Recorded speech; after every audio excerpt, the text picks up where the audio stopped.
15 minutes. Oh, yeah. Cool. Go ahead, guys. Go ahead. We didn't mean time. Yes. Can you all introduce yourselves? Yes, I'll go first. My name is Josh Bycel. I'm one of the showrunners and one of the writers for Solar Opposites. I'm Mike McMahan. I'm the co-creator and co-showrunner of Solar Opposites. I am Danielle Uhlarik. I am a writer and producer. So you're the nerds. We are You're the nerds. Luckily, everybody all the way down is a nerd. In the pecking order of who's first when it comes to getting story pitches and who's first with the jokes, who's, You know, the three of us are pretty much equal. We have this amazing writers team, and Josh and I are there every day with them, and we're usually just trying to figure out, are we doing a comedy episode about the aliens, or are we doing a drama episode about the wall? Right. And Josh and I are kind of doing it together. Danielle's probably our highest level writer, maybe paired with Don Bierkes, but that just means that when the scripts need to be kind of gotten tighter and landed, that's going to one of us four kind of thing, one of us three. But really, we've had sort of a similar room the entire time, so everybody knows the show really well, and there kind of isn't a mean head writer. No, best joke wins, best idea always wins on our show. And we, all of our writers get to write scripts, and our show is so freewheeling and fun, and we're always trying to find the joy that,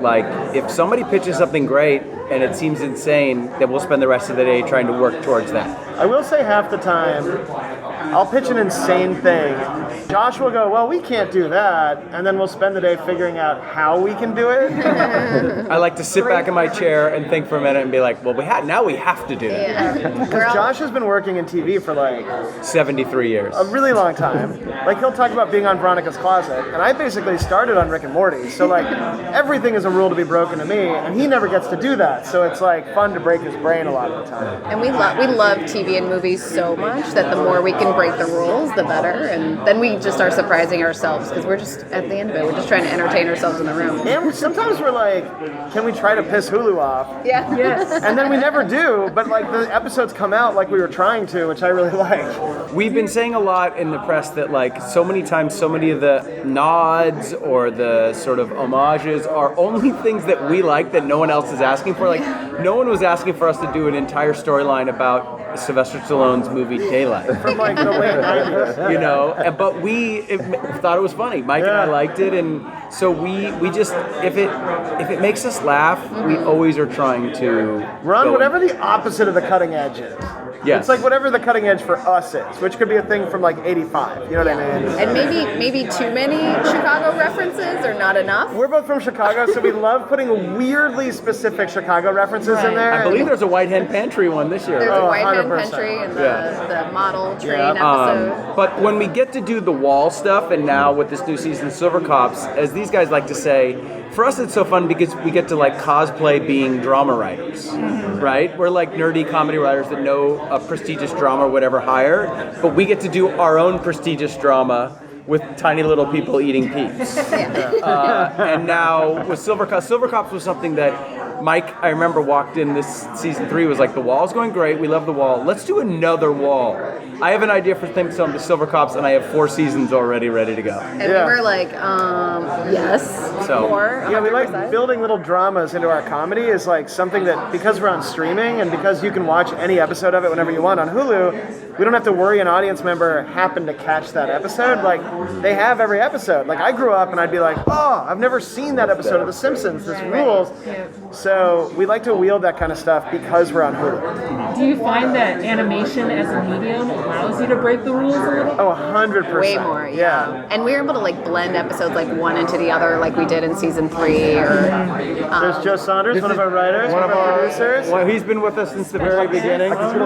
Yeah, because when you're watching an animated show, you know right at the beginning that it isn't going to be a standard show, right? So how are we going to wield that? What are we going to do to be executives always ask, why is this animated? And for us, it's because you're never going to predict what happens in the show. Nothing's too broad. Especially for something about aliens. Yeah, aliens lets us get away with a lot of extra too.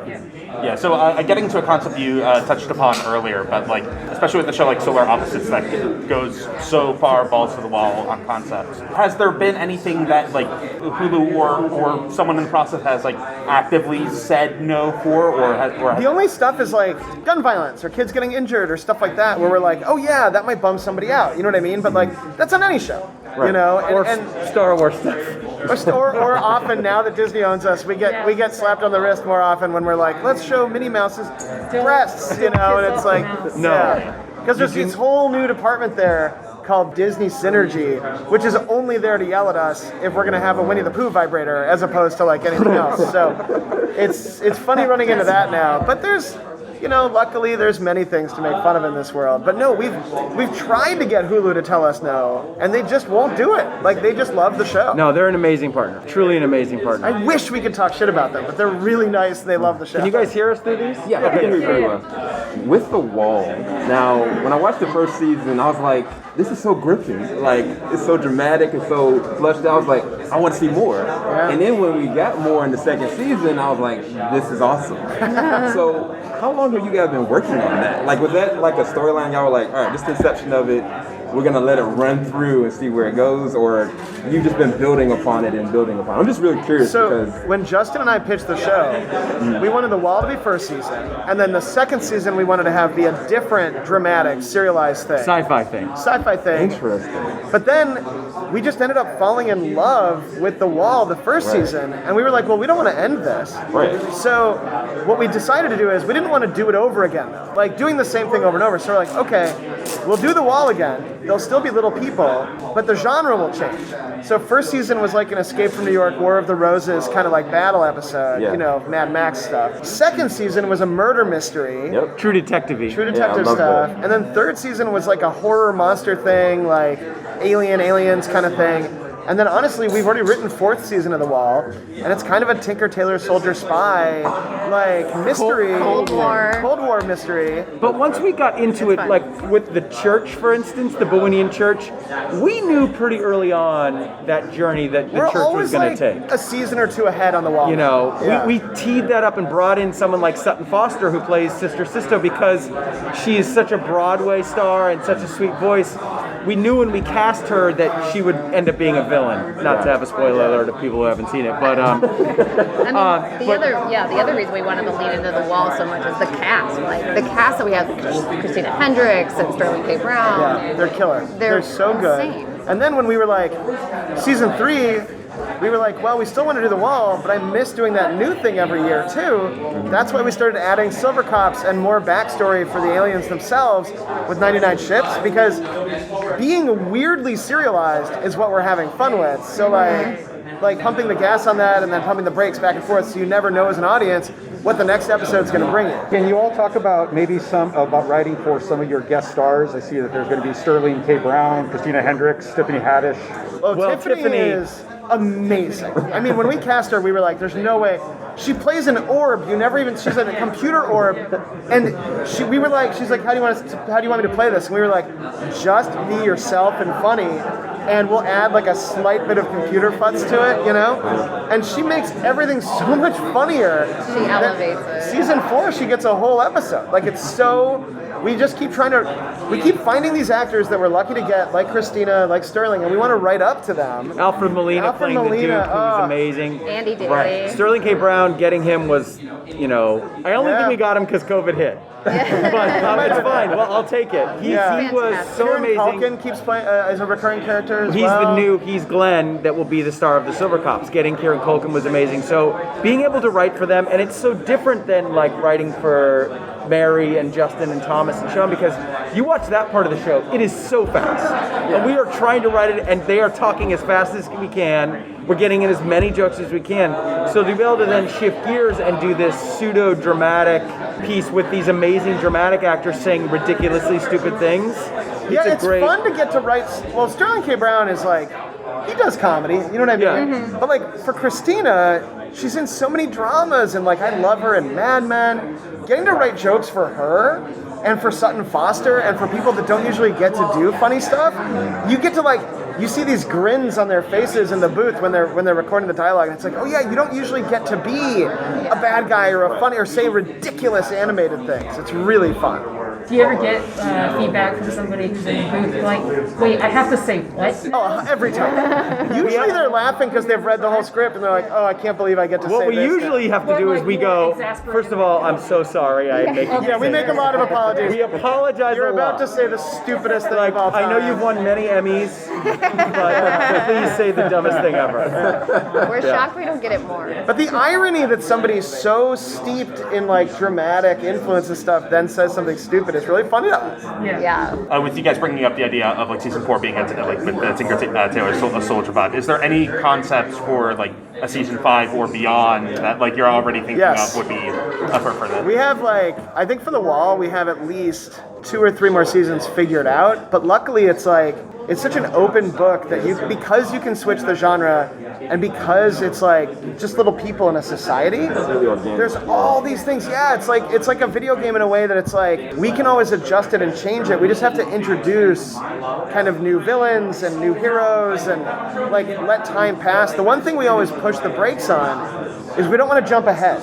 It's more funny to us to be like, okay, now the Sherry character has a baby, but next season it can't be a teenager. Right. Like that has to almost be a toddler, and like let it be this kind of slow, unexpected, serialized thing. But then like because we get to genre change all the time, it feels like a different Oscar movie thriller every year, which is like we never get to write that stuff as comedy writers, you know? So it's like a whole new sandbox. We never run out of ideas for that stuff. As far as the family, what do you guys want to do with them going into season 5 the way that season 3 ended? Oh, sorry. The way season We're 3 going to continue... The way that things ended. In season 4? The way that things ended in season 3 is our comedy family show has turned into an office-style comedy where the aliens are trapped in it, and it was sort of inspired by the last scene of the last episode of the FX show The Shield, a little bit. I love that. Which I love. And we were like, oh, what a dark moment for that character and what a dark moment for ours. So you'll see going into season 4, it's become an office show, but our aliens don't do great in an office. And it lets us write a fun office. And we got to do an office show then, yeah. If you had to pick your character, you think that it'd be... I don't think any of the characters know what's happening in the wall at all. I feel like there's like a confrontation that happens, so I think they're aware that it's going on, but just not the depths of like some of the stuff that's seen at the end of season 3. And Jesse like... But there's like a whole religion based on Jesse's bow. Right. And like she brings gifts and I'm like, I wish Jesse were more aware of what's happening in the wall. So if your characters went into the wall and they experienced it for themselves and were stuck in there, what do you think that reality is? You're right. That sounds like a season 5. That's a great idea. I don't know anything. That's a great idea. What do you think? I don't know. Probably Terry would make himself a nice housewife to someone. Yeah, just really clean up around. Actually, probably not do very much work. Yeah. He'd put out. Yeah. Things would get a lot more sexy in the wall. Oh yeah. Oh yeah. Can you talk a little bit about your process prepping for a live action performance compared to a voice performance? Well, a voice one you can show up in sweatpants. Guys, since I'm the one who's done the least, since I'm the only one here who has a foot deodorant commercial out there, Oh, sorry. I think I can field this for the team. Okay. No, you guys do know more than I do. It's pretty, I would say on the scale of things, voiceover it's a treat because you can go in there relatively unprepared. Yeah. You can, Don't tell as long how as easy. as long as you have the voice, as long as it's not your very first session and you're like, discovering what the voice might be or something. You can go in there and, obviously try and be familiar with the material, and then, because the beauty of it is if you don't get it the first take, you can just do it again, and you can keep doing the line until it sounds right. And you can go off book and come back, and, if you conjure up something that's really hilarious, they don't have to like have some set construction guy be like, now I gotta make this. They just draw it. Yes. So it's pretty freeing, and it makes for a pretty relaxed atmosphere. Yeah. That's great. And the people are nice too. Like that helps when you work for nice people. Yeah. That's a big deal. Except for Sean. Yeah, Sean's a tyrant. That's how I like it. I just come in and I swing. You come in, you always come to every session with a massive goblet of white wine. And you're just like berating everybody. Yeah. My high chair. Yeah, you're The director's chair. The only chugging one white who wine. comes in with the director's chair for his voiceover part. Yeah, the sweetest Chardonnay. Yes. So I guess through 3 seasons of the show, what would you say are some external inspirations or influences that have helped you, like, I guess, define your respective characters through the years? Golly. I feel like I can really relate to Lisa Simpson's role a lot with mine. Because I'm a pretty big nerd on not in real life, obviously, guys, obviously. But I'm the do-gooder who she tries, right? She's going to try to do good, but she's going to do something bad, of course. But yeah, I mean, that's one person I could really relate to. How about you? Do you guys have any cartoon moms and dads? That's what I would call. That's what I would call them. Yeah, I'm not sure. I'm trying to think of who might be like a lazy slacker man wife. Yeah, there's got to be a man. There's got to be a lazy slacker man wife somewhere. That's the name of your next I'm just show. playing the archetype. Yeah, mine, like, I don't know, like, I guess I just kind of like some of the snotty teen kind of thing. Like, I always just remember hearing that kind of sound. Instead of going in, I was like, oh, just make sure he kind of sounds angsty or something. But then it kind of became less of that and kind of just me hyped up and angry sometimes. So, I don't know. Kind of just more from the script than Yeah, the script for sure. Just influences. And looking forward, are there any character points that you're excited to explore? Well, I've always been a fan of Tyrion Corvo's burgeoning platonic / sexual relationship. Yeah, we both had to do making out sounds in season 3, and then I'm like, I wonder how that's gonna look. I wonder how this. Can we have a little sample? If you want.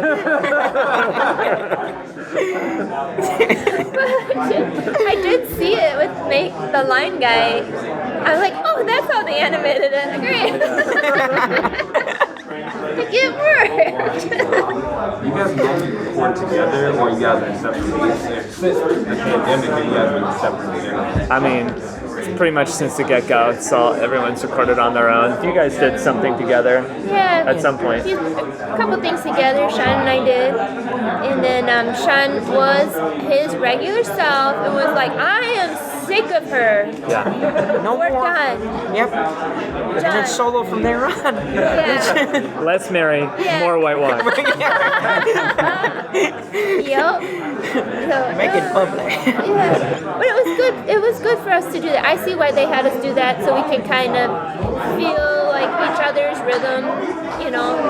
I think it was helpful. And they still have us, like, sometimes we're chanting together or something like that. And they'll play Mary's Take, and then I'll, like, chant to that, like, with her or something. Yeah, to match the timing, but never together. Yeah. As per Sean's request. That's what I'm getting out of this. If I have my word, I'm a little bit better, but...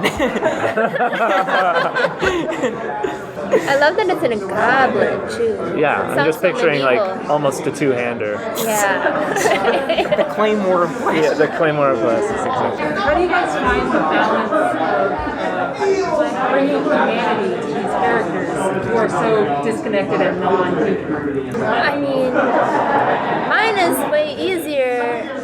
Like Jessie has a kind, like she starts out kind, so she's the most empathetic character of all the characters, I think. So That's easy for me, but I don't know about you guys.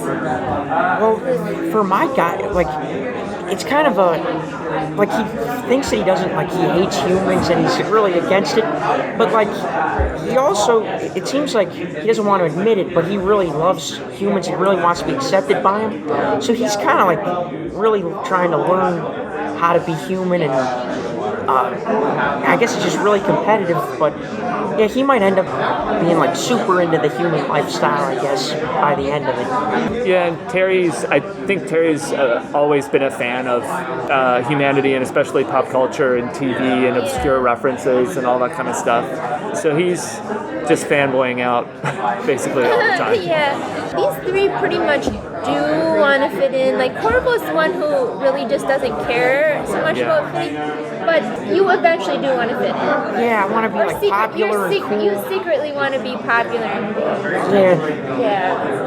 Yeah, that seemed to be the theme of season 3 is family and coming together. There's a lot of group hugs in this season, I feel. A lot of pupil growth this season too, like, oh my gosh, as he pet her baby, it's kind of like talked about more in this season. I mean, like, we went through puberty on the show, so like we're like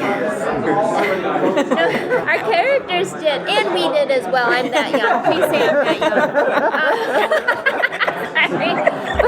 But I mean, so now it's like we are kind of negotiating a little bit of like the teen being a teenager, and I mean, that's something I'm thinking about as we're voicing the characters. Like, what does she want? What's her drive as a teen girl?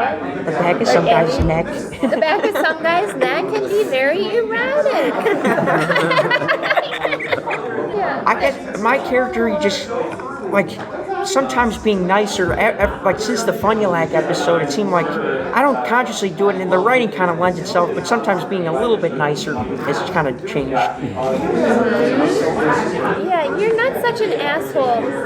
I mean, in real life, he still is. Yeah, I still love him. He's still Hollywood's bad boy.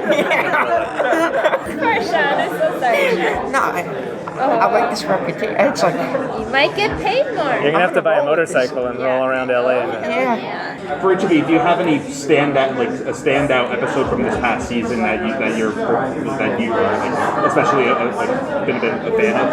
I think they're all so good. The vacation to the lake town, that was probably my favorite. Yeah, the Hulu Land was a great one because you got a ridiculous premise of Hulu Land with all the references to the shows, but then it was also just a great wall episode as well. Yeah, that's tough. I like Danielle's episode where they're making fun of the Brooklyn dinner party, and they turn people into dog gargoyles and they crap out wine. That's like been a dream of mine for a long time, and finally somebody wrote it. I really love that idea. Were they dog gargoyles? What were they? They were just little monster gargoyles. Yeah. How much influence do you as actors have on the writing? Zero. Because you're Napa Valley or something. And they're just like, oh, we need to play off of this. Yeah, I mean, in the occasional chances, maybe when you go off book and improvise something, they might be like, okay, good, let's build off that, or that's going to make it. But it's very rarely more than like a line or a little chunk here.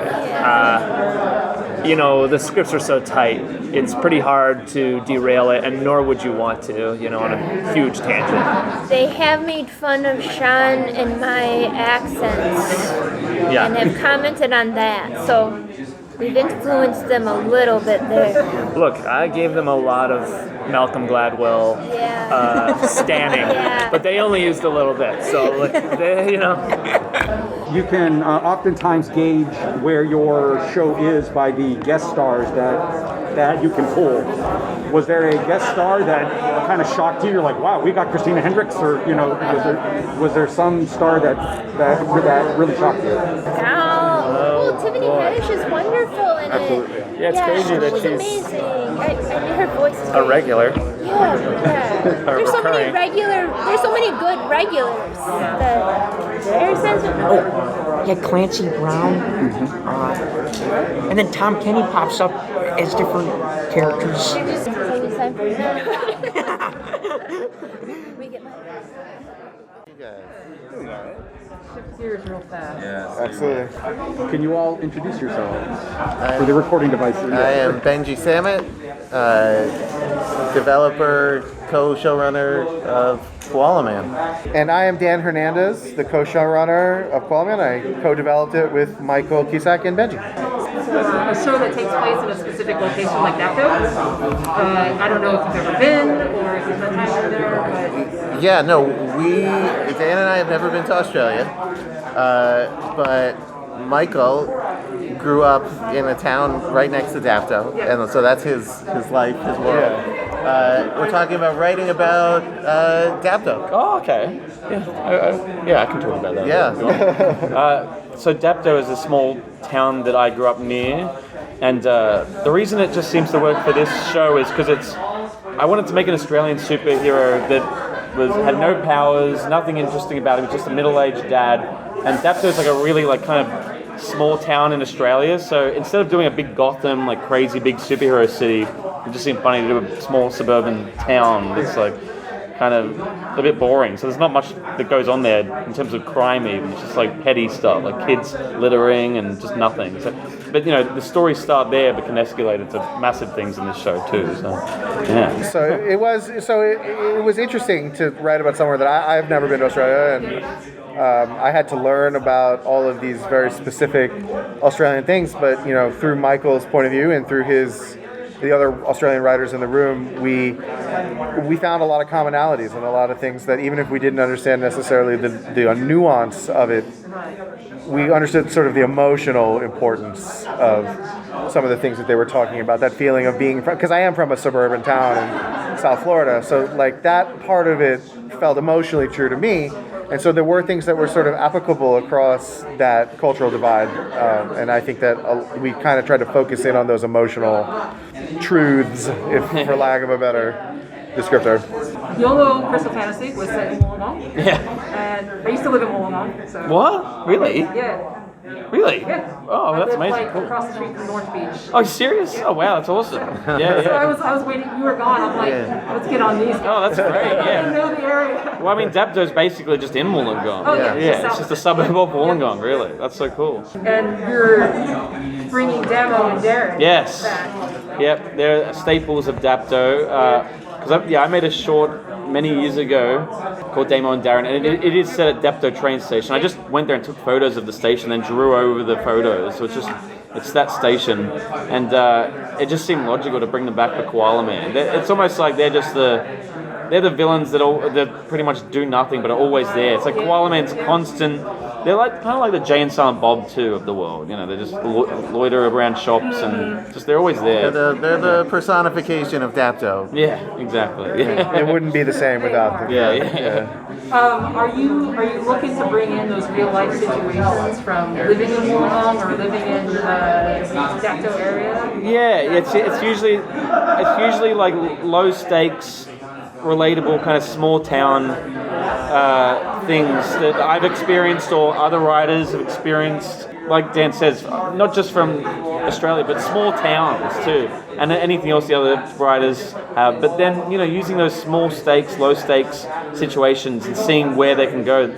Either they go big and it's like surreal, or we commit to the low stakes and just see where that goes too. It's a sandbox, really, where we can just do what we want. This being on Hulu kind of gives you the full use of content from an adult standpoint. So you guys can kind of get away with anything. Yes. And we do. So I'm like, what are these guys going to do with this show? So you guys, excited about that? Like, just being picked up by them. It's good to have the freedom for sure.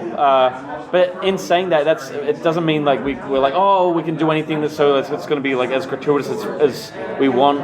It's not really like that hardcore adult. Like it's pretty much just like an elevated Simpsons in a way. in the same world as Rick and Morty or Solar Opposites, probably when it comes to like the adult. Solar Opposites is probably a little bit more adult than we have our moments. We have our moments. We have our sure. moments. But I think that it is exciting to be able to not limit where the story can go and how it's going to be expressed, right? Because sometimes in other writers' rooms that are on, let's say you're on a network, or let's say that you pitch something that is hilariously funny and go, oh, but we could never do that. Right. And that phrase was not uttered in the Koala Man. There were a few times where we got to, could we do that? And then Hulu was like, sure, sure, sounds good. And we're like, I can't believe they let us do that. And so, it's been amazing to be at Hulu where there's nothing holding us back from just telling the funniest, best stories we can think of. So I think tonally, I think Solar Opposites is probably a good tonal comp of the level of craziness and intensity and sort of hardcoreness it is. But we're also really proud that the show's weirdly very optimistic and very emotional, and sort of Koala Man really, really, really loves his family, and he really, really, really loves his town, and he really cares about other people in kind of a very earnest, almost naive kind of way sometimes. And so I think that there's a sweetness to the show that is a little bit unexpected in the adult animated space, because he himself is sort of that guileless person. And we've enjoyed, you portraying that so brilliantly has brought a lot to the emotional depth, I think, of the show. For sure.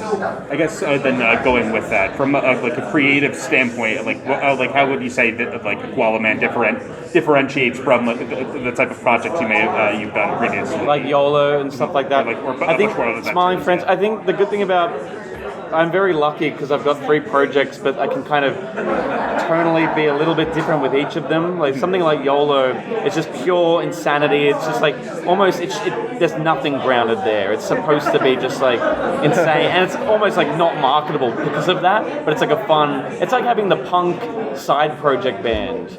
And then Smiling Friends is great because I get to collaborate with Zach Hadel, who's a genius, and it's more of a marriage and back and forth there with what we want to do, and it's not tonally completely mine. It's not totally completely his, but something comes out of it that's interesting. And Koala Man is the experiment in doing something more for a mainstream, more for a broad audience, but still trying to keep that edge that I had on YouTube and with other projects, but seeing how to marry that with something that's a bit more serialized and on Hulu. We sort of took it as a mission to take Michael's YouTube, Adult Swim energy and feel, which is all so funny and good, but bringing it to a half-hour family sitcom adventure superhero thing, just bring in a bigger audience, widen it, but also not lose sight of what makes Michael uniquely Michael. And I think one of the cool things about the show is that it kind of sneaks up on you that it is a superhero adventure, and that by the end of the season, you're like, I'm really invested in the story of what's happening, and I really didn't expect that. And that was intentional on our part. That was something that we really spent a lot of time talking about, which is, I think a lot of the times, the more seriously that you take something, the more funny it is, and it can actually operate at the same time. And I think that this has been a real experiment in that. And so, at least for me, by the end, when I watched the finale, I'm emotionally moved by what's happening. We've really gone on a journey. This is a real superhero story, but it's a very, very odd superhero story, but a superhero story nonetheless. Yeah. Growing up as a huge animation nerd, I always loved how in The Simpsons, Matt Groening was he's the leader of the art stuff and lots of the concept building, but he really put his trust into showrunners to bring a lot of their own energy to it. And look what came out of that. I think it's a huge experiment for me for collaboration and just seeing how that works. And I think what came out of it is something I never would have done on my own. So these guys have just been really amazing at facilitating that and elevating it to a level that I wouldn't have done on my own. It's been great. We've had a great partnership, and it's been a dream. It's been a dream from the beginning. who did you guys make this show for? Like, who's your I mean, anyone that really likes it. My thing is like, as long as my mum likes it, I feel like I've succeed. Well, not really. I mean, she's kind of hard to please. So, like, yeah, that's my personal kind of thing. But it's really like, I guess I loved cartoons when I was a teenage boy. So, teenage boys and girls, I guess that's really the big target. But like, really anyone. Like, I feel like hopefully it's just for anyone that enjoys funny stuff. I think that the three of us, one of the things that I think made us become friends and close was our shared love of animation and was our shared love of these sort of foundational shows that had a big impact on our comedic sensibilities and the way that we look at the world, like The Simpsons, like Futurama, like Family Guy, and South Park, and all of those things were in all of our brains. But I have 2 little kids. Benji has 2 young kids. So becoming a dad and being married and all those things also gave me a different perspective from my teenage self to say, now I'm relating to Homer in a different way than I did when I was 14. And so I think that we tried to put some of that into Koala Man, who is a dad and who does have these issues with his kids, and so there is that component of it, and that I think is also what makes him who he is. And they are equally as vibrant, and they have their own storylines that get real crazy, and we were really proud of that component of things. So I guess I would say we made it for the people who love adult animation, but we also made it for people like us who grew up with it and wanted to be in that legacy of those classic animated shows. And that was very much in all of our minds. When that 20th century logo hits, it's emotional. It's like, wow, we did this. I still can't believe it. Yeah, it's amazing. Growing up on The Simpsons and just being involved in 20th Century Fox, I don't think I'll ever get over it. I feel like I was snuck in by accident. It's great. Thank you so much. Thank you so much. You guys Yeah. absolutely. No worries. Thank you very much. Thank you guys. Thank you. That was really great. Thank you. Thank you all for taking the time. Yeah. Michael, do you live in Wollongong? I live in Melbourne. Well, I'll be back and forth to Melbourne. My mum's in Wollongong, so I go there for Christmas. But yeah, I do miss it. I love Wollongong. I've got 2 shows set there now, so I guess I'm obsessed with it probably. I was watching the Bush World Adventure. Yeah. I was like, what is this? And then I see City Beach. Yeah, it's there. That's in Wollongong too. These are all signed. Hey guys. How are ya? Are you doing IGN? Tomorrow, yeah, for my video game, yeah. But we did IGN today for Koala Man, which is really fun, yeah. The video game is just get it out of the way real quick. It's a first-person shooter. It's going to be on It's going to be on Xbox Game Pass and PC October 31st. It's called High on Life. It's aliens that it's an alien drug cartel that discovers Earth, and then I'm just getting it out of the way. It's an alien drug cartel that discovers Earth, which is bad, and it just so happens that humans are the most potent drug in the universe, or galaxy, or the cosmos, I should say. And so we start getting herded up like cattle and sold to be used as drugs, and our life energy just getting sucked to get aliens high. And there's a whole industry around it, if you're an alien that is like the size of human, you have a thing that's installed in your head, and then you just plug a cable in, and that cable runs to a big vat that has a human in it, so you can get high while you're watching your TV or playing your alien video games. But anyways, you play as a human who's just fresh out of high school with no plan, and you end up discovering a living alien talking gun that basically is a Gatlian from a planet called Gatlas, and that gun is Kenny. I do the voice of Kenny, and Kenny gets you out of there. He gets you off Earth, and he gets you connected so that you can basically start taking down the cartel one by one. Like an actual Gatling gun? No, they're just called Gatlians. It was like a clever little play on, yeah. But they're just, but as you go out and take down the cartel, each cartel leader has a new Gatlian. So it's a character, a personality, and those are our main characters. So we got JB Smoove to do one of them, which is like my fucking. He's so fun and cool to work with. He's like one of the chillest. Like, not only is he hilarious as fuck, but he's just so excited and happy and like he's one of those guys that appreciates like where he is and what you know. You work with some people that are like, it's like, dude, you have to like realize how you have to be grateful for what you and he's so awesome. And Tim Robinson from I Think You Should Leave, he's one of the main guns. Betsy Sidaro, and then me, and then some other ones that we're not. It'll be a later thing, but yeah. Anyway, it's a really amazing comedy game, and we're treating it the same way I treat the TV stuff. I'm treating it the same way I treat Solar, Rick and Morty, like from a writing standpoint, and the cast, and yeah, and the game is a really solid, fun first-person shooter, action adventure, Metroid-y. Like you can upgrade the guns and get access to new places, power-ups, and upgrade your bounty hunter suit and explore new areas once you get to it. Yeah. There's a whole, anyway, but let's talk about these shows now, I mean, you clearly got your hands in a shit ton of things. Yeah, too many things right now. Very busy. It's bad for me right now. Well, once I get through this year, it'll chill the fuck out, but yeah. How do you maintain storytelling without crossing streams? That's a good question. So, well, first of all, I surround myself with amazing, talented people, right? So for Solar, I've got for Koala Man, I've got Benji, Dan, and Michael, which that's their thing. I'm very hands-off with that show. Like, my job on that show is, well, my whole thing was like, I just need Michael to have a show. And so my job was to just get that show greenlit, and then to protect them from notes and to protect them from, you know, if there's ever anything that's bumming them out that they really feel strongly about, then they can call me and I can step in. And surprisingly, I haven't had to do it that much because like Hulu is so fucking chill. They believe in the show. They're like, yeah, this is great. So, but in terms of like actually like writing and the moment to moment and like the writer's room, like I'm very like 2 arms length away from it. I'm more of a fan of it. I'm like, I love it. I fucking love it. Thank you for getting something like this.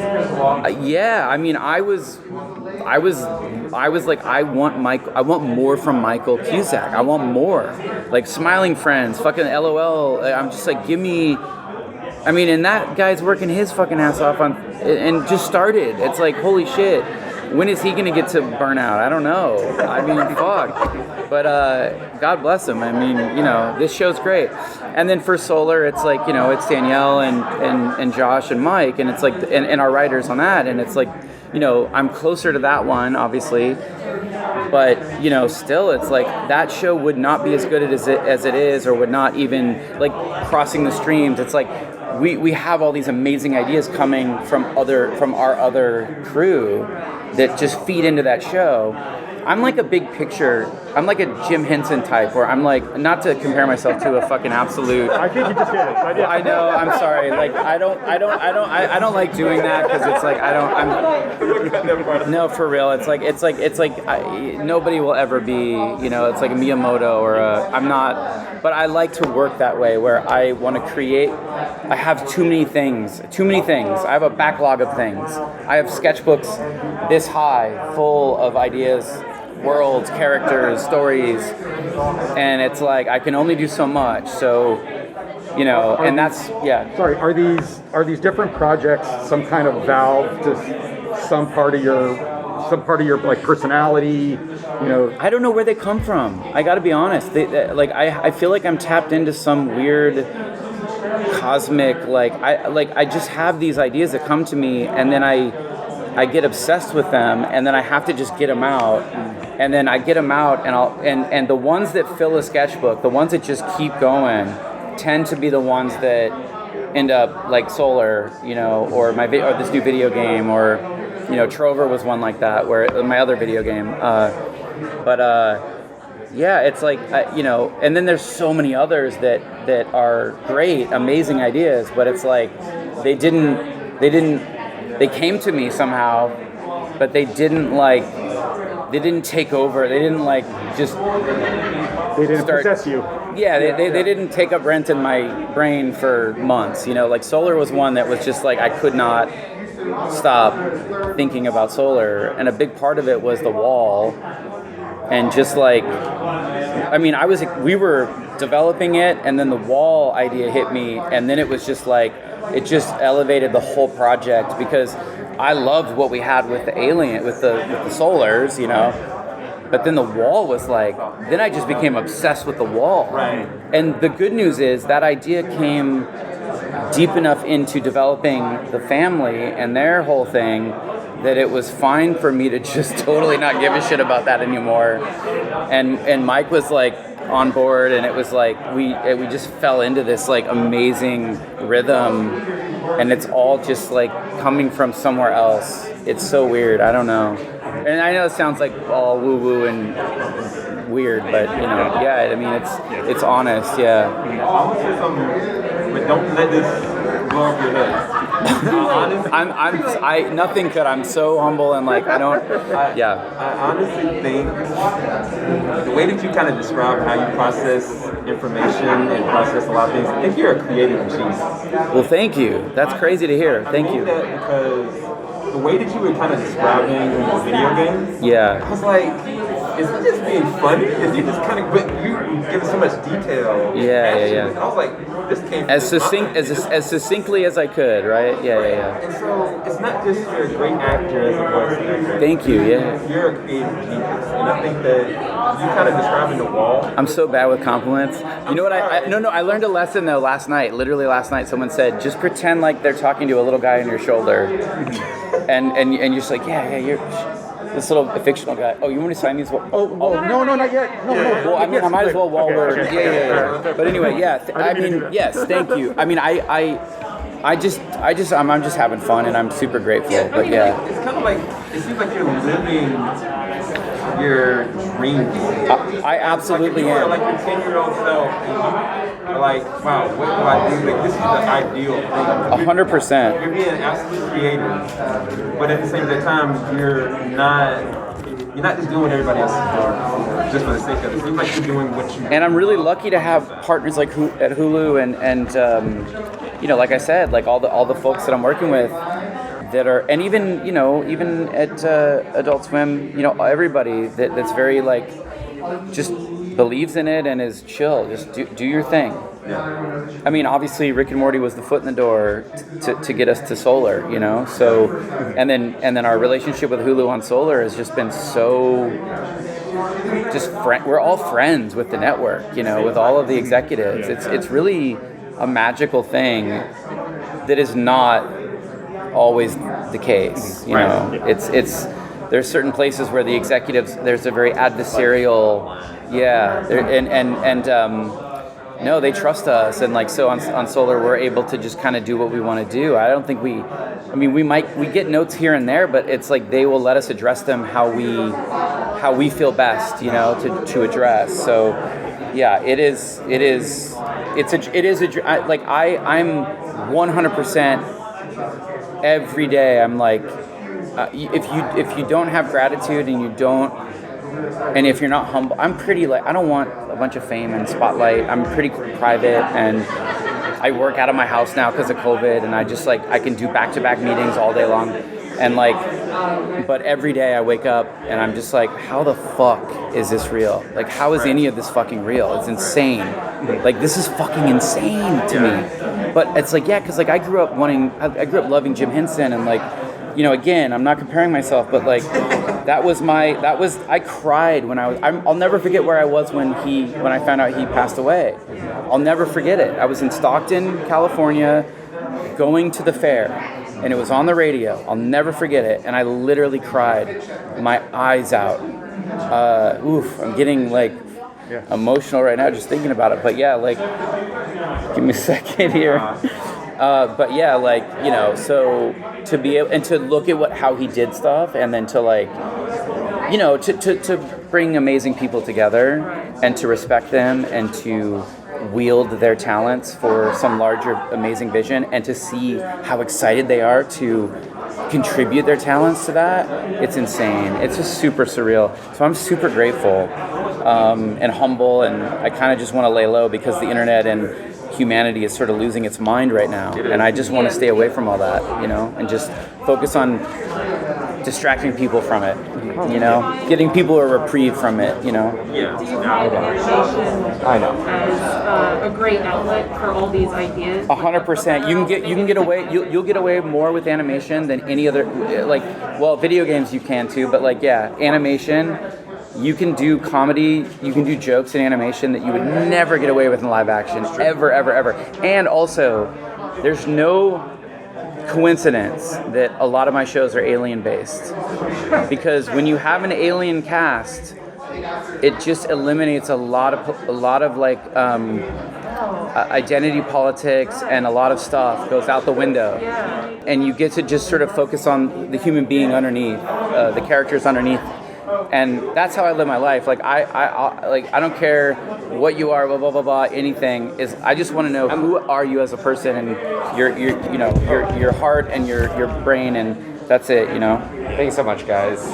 Thank you. Just one group photo, and then you're off. Okay. Well, to the panel or to the panel. Oh Jesus